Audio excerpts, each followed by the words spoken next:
Bienvenue.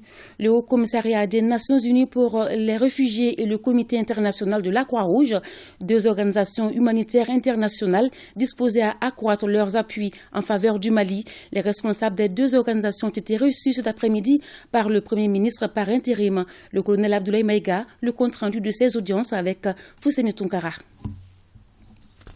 La première délégation reçue par le chef du gouvernement par intérim est celle du Haut Commissariat des Nations Unies pour les réfugiés.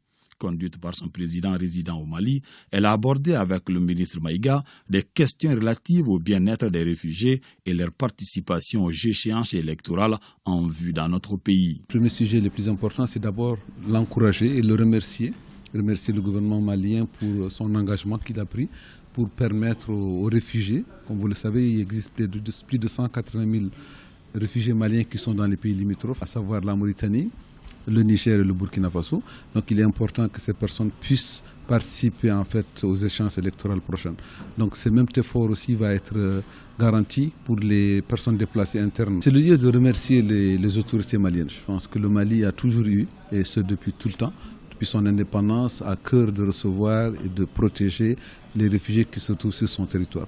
À cet égard, je prends l'exemple notamment des réfugiés mauritaniens qui sont dans la région de Caille, qui sont présents sur le sol malien depuis 1989. Et je pense que c'est un exemple qui pourrait être cité et qui devrait être aussi multiplié à travers le monde. En tant que présidente du CICR, Mirjana Spoljaric est à sa première visite au Mali.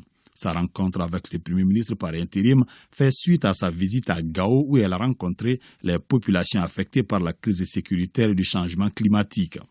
Nous avons parlé de la situation humanitaire, surtout dans la région de Gao. Nous avons parlé de la coopération avec les autorités, aussi au niveau régional.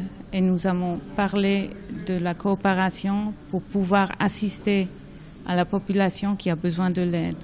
Et Monsieur le Premier ministre nous a encouragés de continuer à faire ce qui est possible en livrant l'assistance humanitaire dans la population civile qui est affectée par des conflits armés, mais aussi affectée par l'impact du changement climatique qui renforce la pression humanitaire sur les femmes et les hommes, surtout ceux qui ont dû se déplacer. Les représentants de ces deux organisations humanitaires, le HCR et le CICR, ont rassuré le chef du gouvernement par intérim d'être disposés à accroître leur appui en faveur des populations maliennes.